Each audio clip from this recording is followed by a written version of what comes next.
Bismillahirrahmanirrahim. Assalamualaikum warahmatullahi wabarakatuh.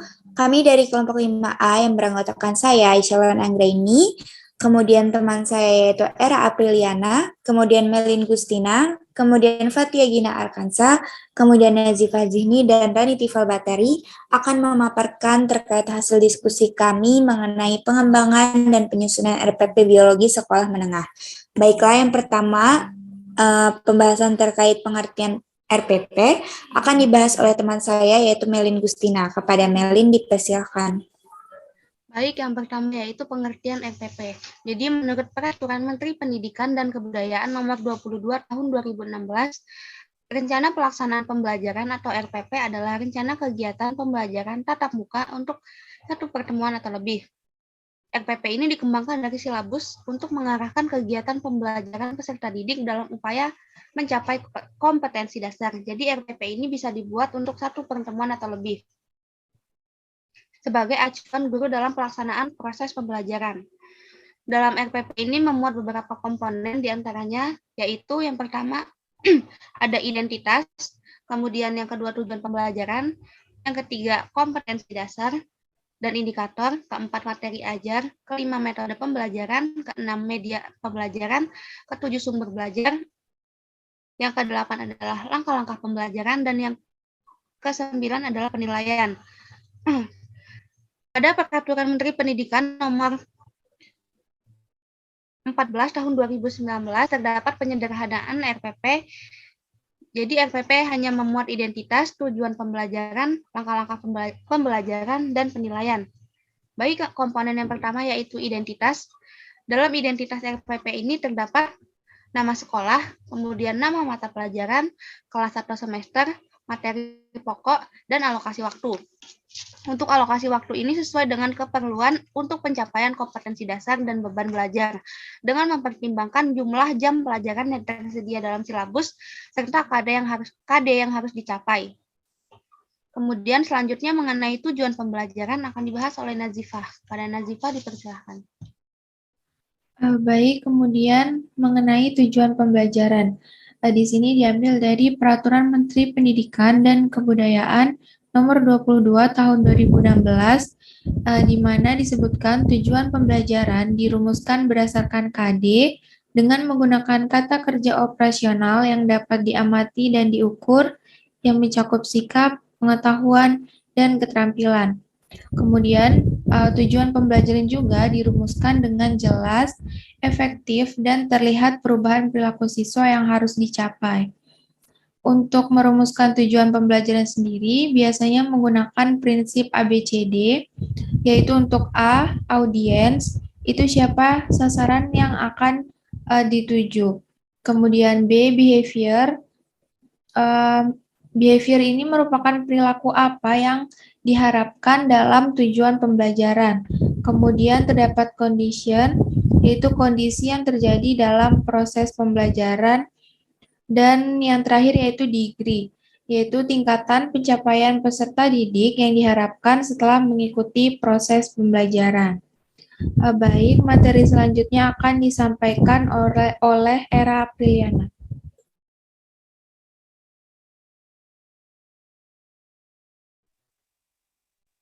Baik, yang selanjutnya yaitu kompetensi dasar.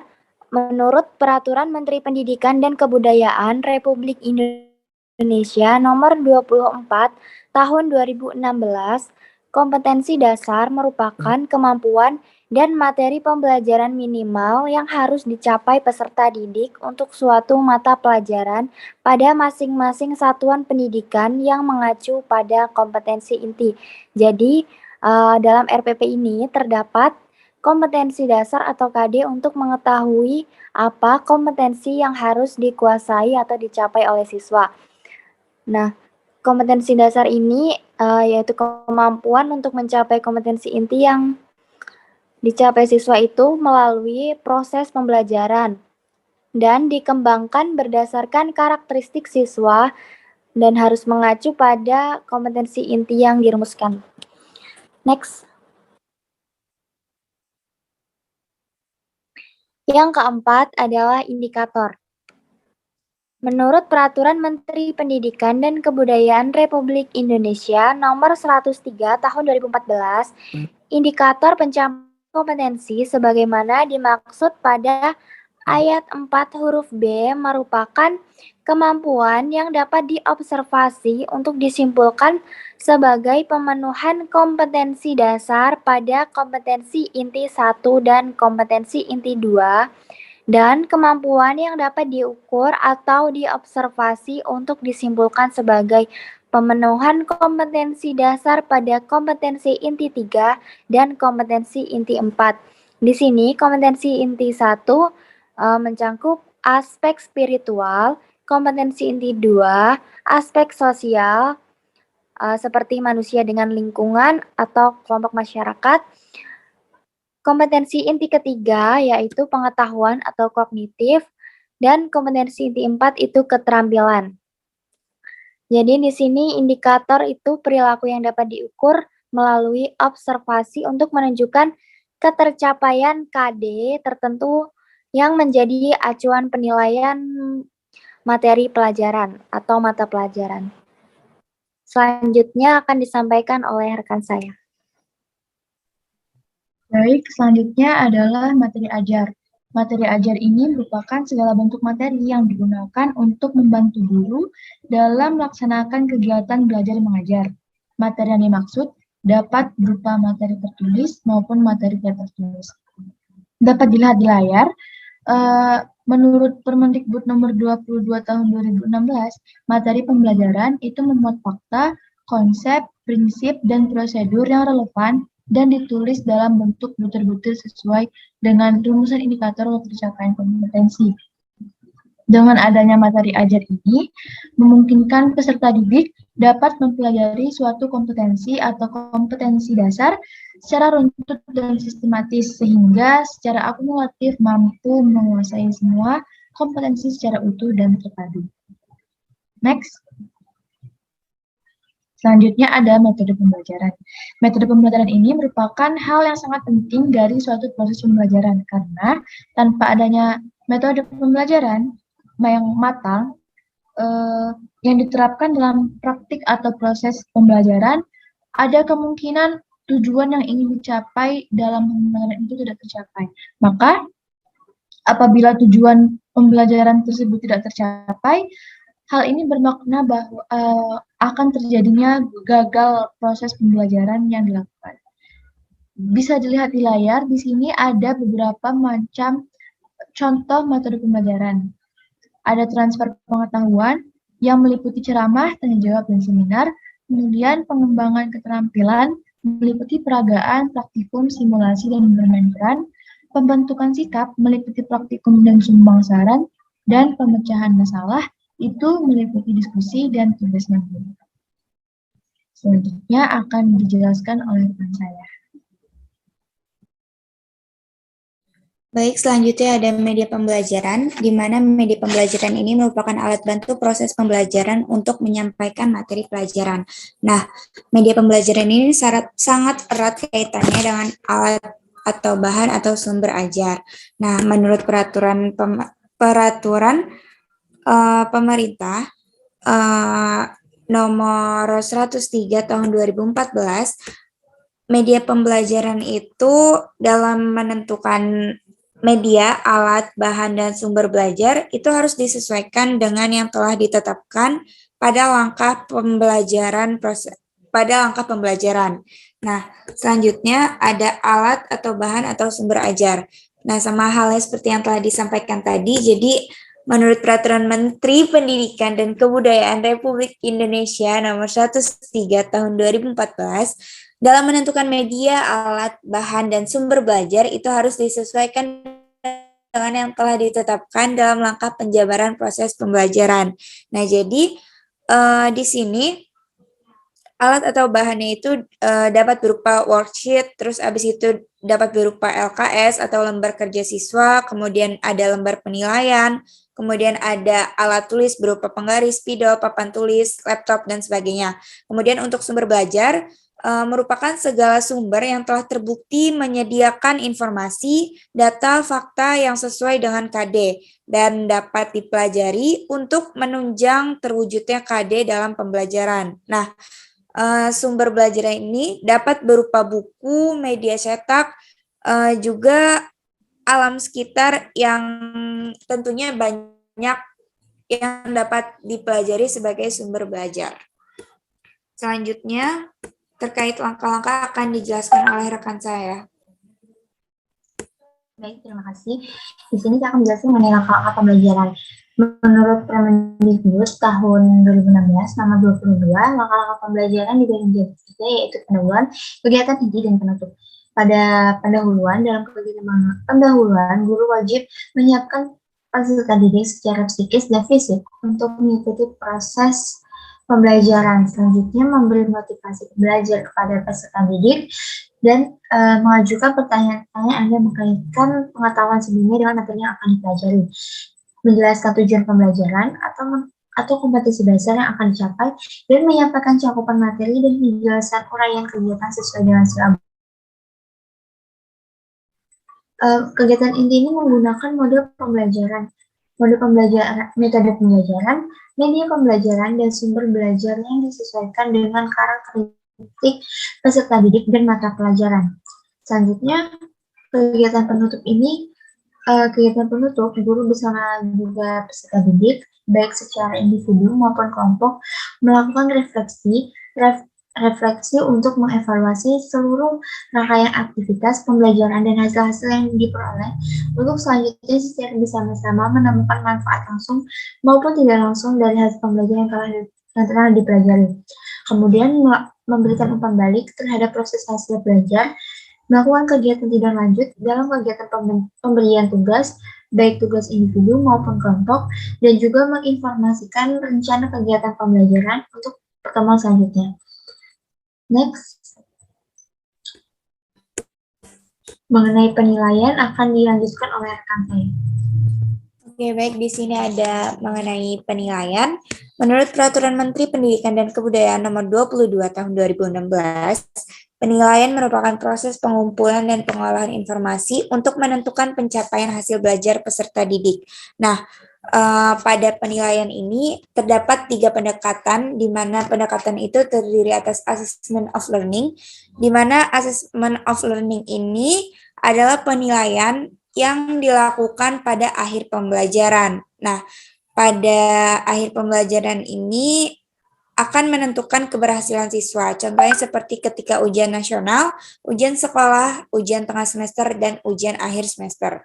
Selanjutnya ada assessment for learning, di mana penilaian ini adalah penilaian yang dilakukan ketika proses pembelajaran berlangsung sebagai dasar untuk perbaikan dalam proses pembelajaran. Contohnya seperti pemberian tugas ketika presentasi ataupun kuis.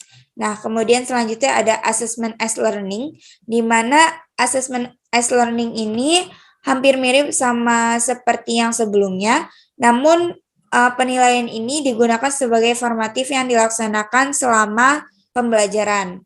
Contohnya seperti penilaian ini dapat terdiri dari sikap, yaitu yang meliputi pengamatan, pengetahuan, dan sebagainya. Kemudian ada keterampilan yang meliputi kinerja observasi. Selanjutnya terkait langkah-langkah akan dibahas oleh rekan saya.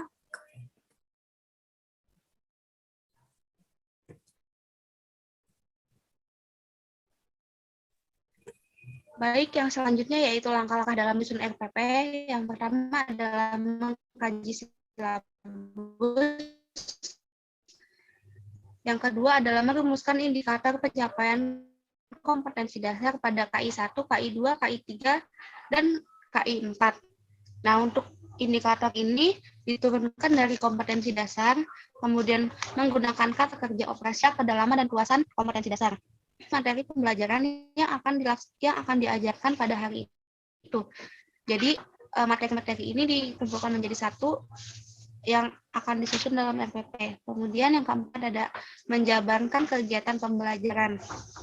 Maksud dari menjabarkan kegiatan pembelajaran ini adalah menjabarkan kegiatan pembelajaran yang akan dilaksanakan pada proses pembelajaran hari itu, mulai dari pendahuluan, kegiatan inti, dan penutup.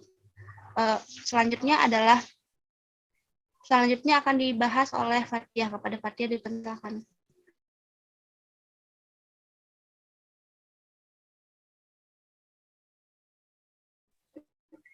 Baik, selanjutnya yang kelima itu menentukan alokasi waktu.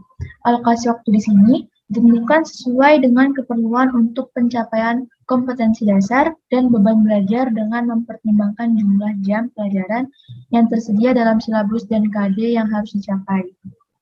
Kemudian, yang keenam menentukan media, alat, bahan, dan sumber belajar.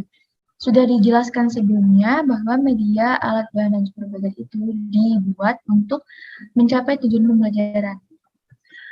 Kemudian yang ketujuh itu mengembangkan penilaian. Jadi penilaian itu dibedakan menjadi penilaian asesmen dan penilaian evaluasi. Penilaian asesmen itu merupakan kegiatan untuk memperoleh informasi tentang pencapaian dan kemajuan mahasiswa dan mengefektifkan penggunaan informasi tersebut untuk mencapai tujuan pendidikan. Sedangkan penilaian evaluasi merupakan kegiatan yang dirancang untuk mengukur keefektifan suatu sistem pendidikan secara keseluruhan, termasuk kurikulum, asesmen pelaksanaannya, pengelolaannya, dan lain-lain. Jadi, penilaian ini perlu dikembangkan untuk tercapainya tujuan pembelajaran. Kemudian setelah melakukan penilaian, itu menentukan strategi pembelajaran remedial segera. Jadi, jika sudah dilakukan penilaian, seorang guru itu harus menentukan strategi pembelajaran remedial bagi peserta didik yang tidak mencapai tujuan pembelajaran. Jadi, untuk peserta didik yang kurang mampu mencapai tujuan pembelajaran, itu dilakukan remedial.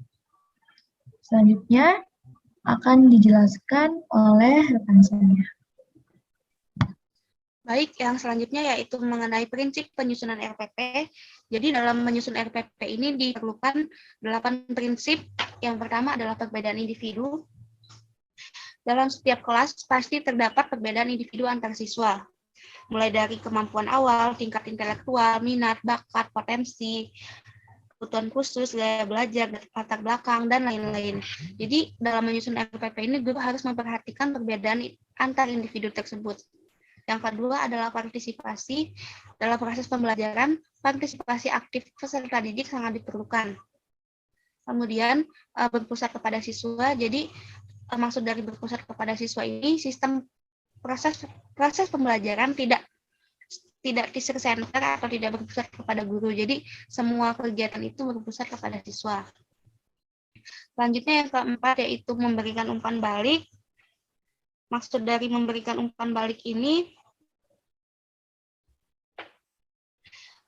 memuat rancangan program pemberian umpan balik mulai dari umpan balik yang positif, penguatan, pengayaan, dan remedial yang akan diberikan kepada siswa. Selanjutnya adalah keterpaduan. Keterpaduan ini terdiri dari keterpaduan antar materi pembelajaran, kegiatan pembelajaran, indikator pencapaian kompetensi, penilaian, dan sumber belajar dalam satu keutuhan pengalaman belajar. Yang keenam adalah budaya membaca. Jadi dalam menyusun RPP ini, budaya membaca ini sangat diperlukan, di mana untuk mengembangkan kegemaran membaca, pemahaman beragam bacaan, serta berekspresi dalam berbagai bentuk tulisan. Selanjutnya yaitu tematik. Maksud dari tematik ini yaitu adanya keterpaduan lintas mata pelajaran, lintas aspek belajar, serta keragaman budaya. Dan yang terakhir adalah pengembangan TIK. Pengembangan TIK ini dilaksanakan secara terintegrasi, sistematis, dan efektif sesuai dengan situasi dan kondisi. Saya kembalikan kepada moderator.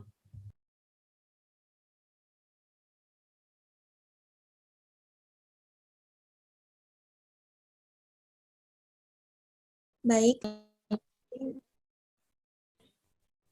Baik, mungkin itu saja. Selanjutnya ada implementasi pembuatan RPP yang akan dibahas oleh kelompok kami. Oke, baik.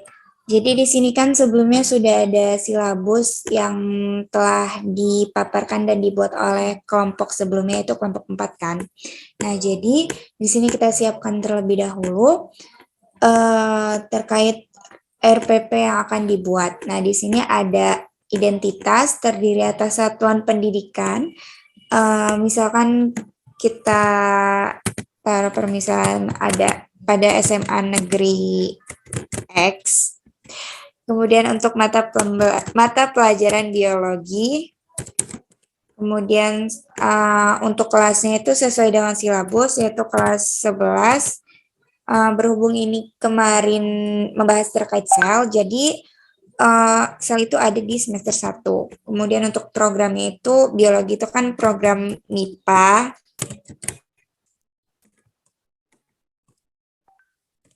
Kemudian untuk materi pokoknya itu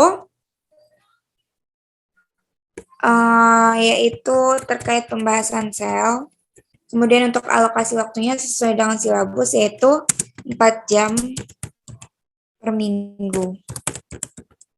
Nah, di sini kan di silabus sudah dijelaskan, sudah dituliskan mengenai KI 1 dan KI 2-nya. Jadi langsung dipindahkan saja ke dalam RPP-nya.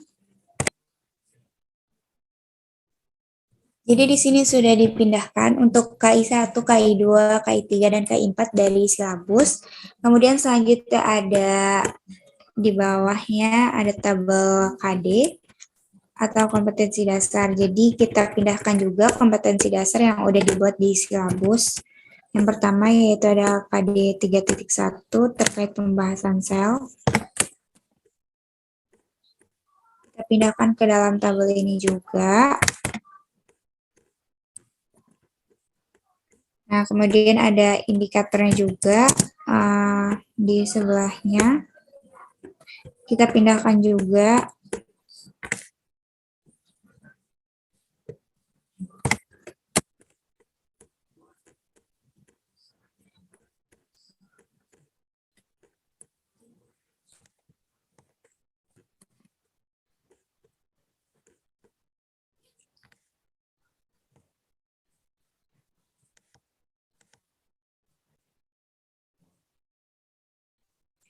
Nah, kemudian ada KD 4-nya juga kita pindahkan ke dalam RPP yang kita buat.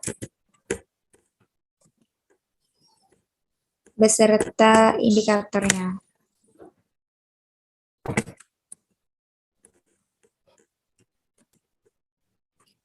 Kita rapikan terlebih dahulu.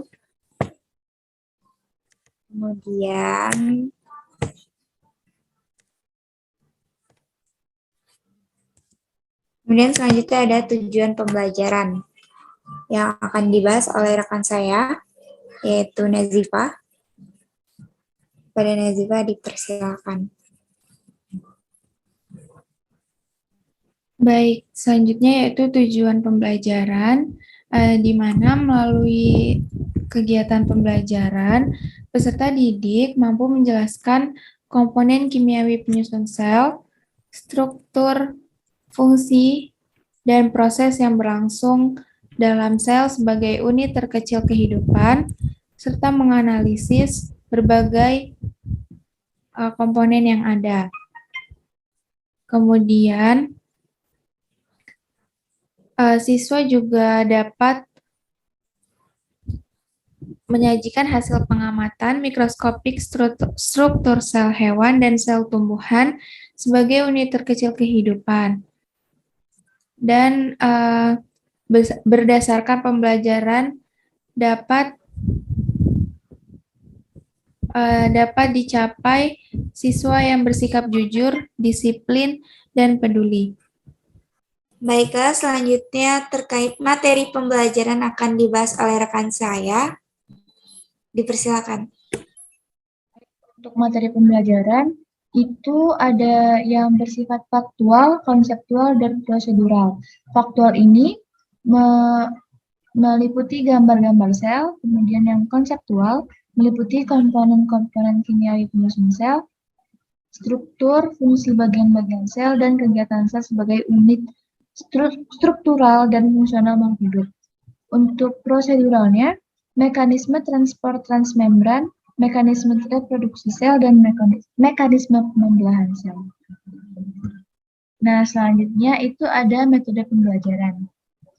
Metode pembelajaran ini meliputi pendekatan, metode, dan model pendekatan yang digunakan dalam materi sel ini, yaitu pendekatan konseptual dengan metode ceramah, tanya jawab, dan presentasi.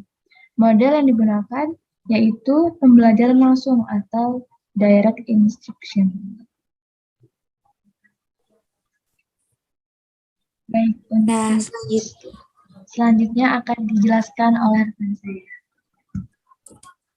ya, selanjutnya di sini ada media atau alat bahan pembelajaran.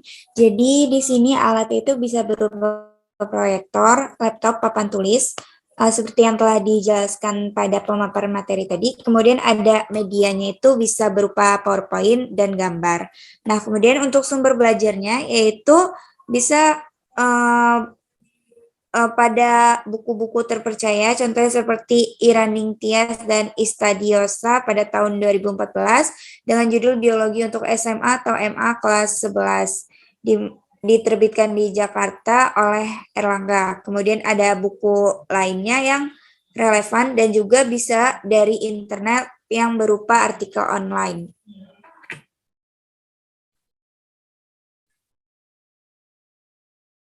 Baiklah, selanjutnya ada langkah pembelajaran yang akan dibahas oleh rekan saya. Dipersilakan.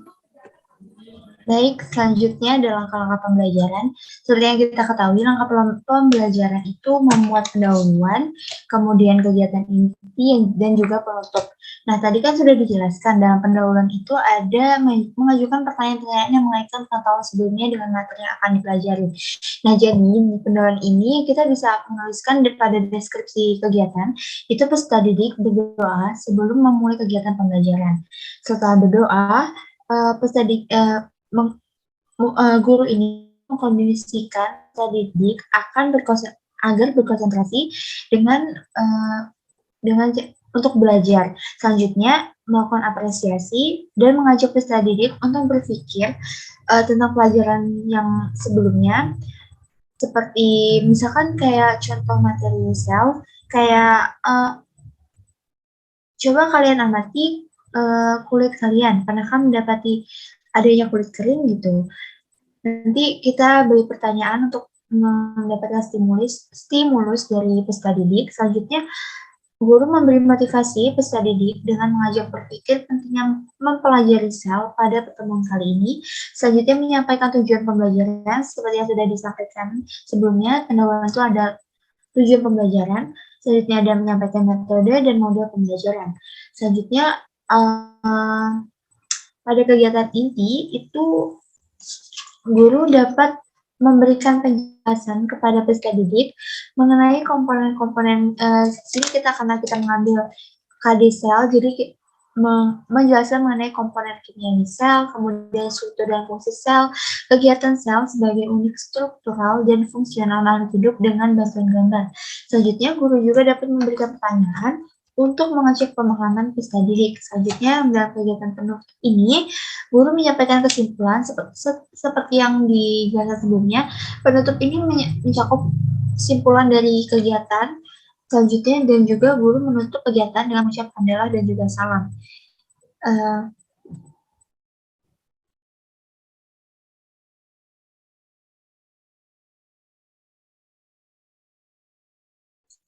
Baik, itulah tadi langkah-langkah pembelajaran. Selanjutnya, mengenai penilaian akan dijelaskan oleh saya. Ya, baik. Di sini ada aspek penilaian, di mana penilaian proses dan hasil belajar itu ada aspek pengetahuan yang tekniknya itu bisa menggunakan tes tulis ataupun penugasan. Kemudian dalam bentuk instrumen penilaiannya itu bisa berupa pilihan ganda soal literasi sains, juga lembar penugasan. Nah, kemudian di bawah sini ada penilaian pembelajaran terkait remedial dan pengayaan. Di sini sudah dijelaskan, sudah dituliskan terkait penilaian remedial itu kan terdiri atas sikap, kemudian di dalam tabelnya di sini sudah ada permisalan, misalkan nama orang itu adalah Sunarto, kemudian poin-poin penilaiannya itu yang didapat yaitu 75, 75, 50, 75, sehingga didapatlah jumlah skornya 275, dengan skor sikapnya yaitu 68,75. Nah, dengan hasil ini, didapatlah kode nilainya itu C, karena masih di bawah 70. Nah, kemudian untuk keterangan dari aspek perilaku yang dinilai tadi itu, di atas ada BS yaitu bekerja sama, JJ itu yaitu jujur, kemudian TJ itu tanggung jawab, dan DS itu disiplin. Nah, ini sama halnya seperti yang di atas tadi. Kemudian ada aspek penilaian diri, di mana yang dinilai itu adalah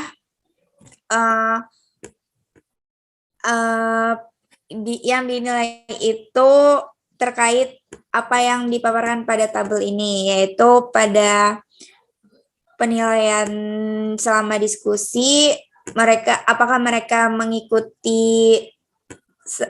sertakan diri mereka dalam mengusulkan ide atau gagasan, kemudian apakah mereka berdiskusi, kemudian apakah mereka turut serta dalam membuat kesimpulan dalam kelompoknya. Nah, ini diberikan kepada individunya, kemudian untuk rentang nilainya mulai dari 75 hingga 100 itu adalah sangat baik, kemudian 50 hingga 75 itu baik, kemudian 25,50 itu cukup, dan 0 sampai 25 itu kurang. Nah, kemudian ada penilaian teman sebaya. Nah, penilaian teman sebaya ini aspek yang dinilai yaitu terkait yang pertama mau menerima pendapat teman. Jadi pada penilaian teman sebaya itu kan tidak boleh bersikap egois karena kita adalah makhluk sosial. Kemudian yang kedua yaitu memberikan solusi terhadap permasalahan. Jadi kan di dalam kelompok itu kan harus saling bekerja sama untuk memecahkan suatu permasalahan, dan pastinya harus menemukan solusi atas permasalahan yang ada.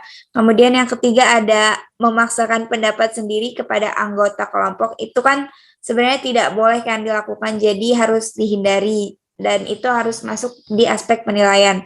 Nah, kemudian ada marah saat diberi kritik. Nah, ini juga adalah perbuatan buruk yang harus dihindari pada saat siswa tergabung dalam pembelajaran gitu. Kemudian ada aspek pengetahuan, di mana aspek pengetahuan ini terdiri atas uraian dan pilihan ganda, kemudian untuk tes lisan atau observasi terhadap diskusi berupa tanya jawab dan percakapan. Misalkan praktek monolog atau dialog, kemudian ada penugasan itu bisa seperti yang ditampilkan di layar ini, yaitu peserta didik dapat menjawab pertanyaan yang terdapat pada buku ajar peserta didik. Kemudian tugas kedua yaitu peserta didik meminta tanda tangan orang tua sebagai bukti bahwa mereka telah mengerjakan tugas rumah dengan baik. Kemudian selanjutnya yaitu peserta didik mengumpulkan jawaban dari tugas rumah yang telah dikerjakan untuk mendapatkan penilaian. Kemudian ada aspek penilaian pada poin keterampilan, yaitu ada penilaian unjuk kerja. Contohnya pada instrumen unjuk kerja yang dapat dilihat pada keterampilan berbicara. Nah, ini disediakan tabel-tabelnya. Kemudian untuk rentang nilainya yaitu sama halnya seperti sebelumnya, yaitu 100 sangat baik, 75 baik, 50 kurang baik, 25 tidak baik. Nah, cara mencari nilai N-nya itu yaitu jumlah skor yang diperoleh siswa dibagi jumlah skor maksimal dikali skor ideal atau 100. Nah, selanjutnya di sini ada instrumen penilaian. Jadi ini tabelnya kurang rapi, nanti kita rapihkan lagi. Nah, di sini instrumen penilaiannya itu aspek yang dinilai terdiri atas penguasaan materi diskusi, kemudian kemampuan menjawab pertanyaan, kemudian kemampuan mengolah kata, dan kemampuan menyelesaikan masalah. Nah, di sini di sampingnya ini adalah poin-poin kolom penilaian, ada 175 sesuai dengan keterangan yang ada di bawah ini. Karena ini tabelnya kurang rapi, jadi kita lihat pada keterangan yang di bawah ini ya. Jadi ada 175, 50, 25, mulai dari sangat baik hingga tidak baik. Nah, kemudian ada penilaian proyek dan penilaian produk, dan ada penilaian portofolio juga, di mana penilaian portofolio ini merupakan mencakup semua tugas yang sudah dikerjakan oleh peserta didik seperti catatan, PR, dan tugas-tugas sebelumnya. Nah, kemudian untuk instrumen penilaiannya, yaitu seperti yang tabel dibuat ini, terdiri atas pertemuan pertama, kedua, ketiga, dan seterusnya. Nah, kemudian ada pembelajaran remedial dan pengayaan. Itu remedial terdiri dari peserta didik yang belum memenuhi kriteria ketuntasan minimal, maka guru dapat memberikan soal tambahan, misalkan sesuai dengan materi biologi yang dibahas yaitu sel ya, jadi dikembalikan lagi kepada gurunya. Nah, kemudian untuk tabelnya seperti ini, jangan lupa diberikan identitas terlebih dahulu.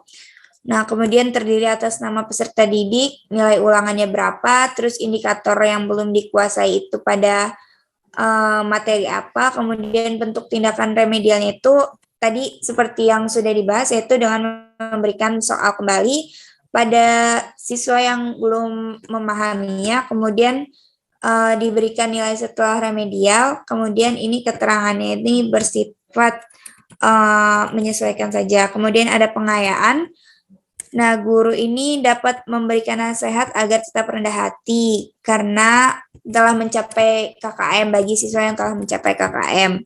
Nah, guru juga bisa memberikan soal juga kepada siswa-siswi yang sudah mencapai ketuntasan KKM. Jadi bisa siswa-siswi dapat lebih memperkaya akan ilmu yang dibahas.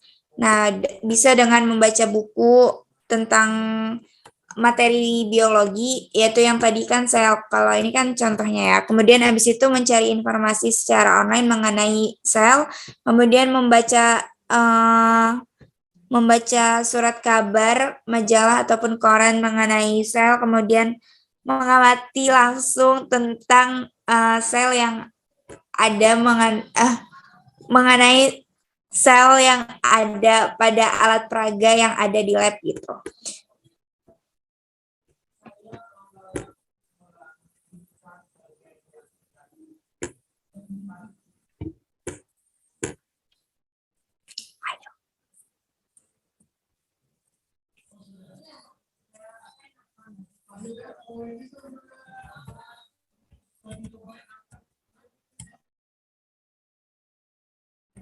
WA-nya kelihatan.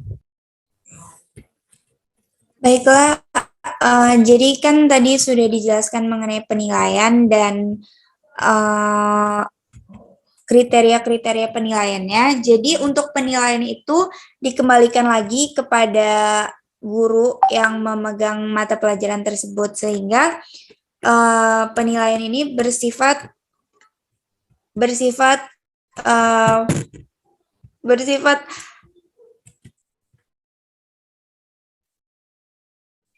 jadi penilaian itu bersifat fleksibel berdasarkan guru mata pelajarannya. Nah, baiklah, mungkin itu saja yang dapat kelompok 5A sampaikan. Atas kurang dan lebihnya kami mohon maaf. Sekian, wabillahi taufik wal hidayah. Wassalamualaikum warahmatullahi wabarakatuh.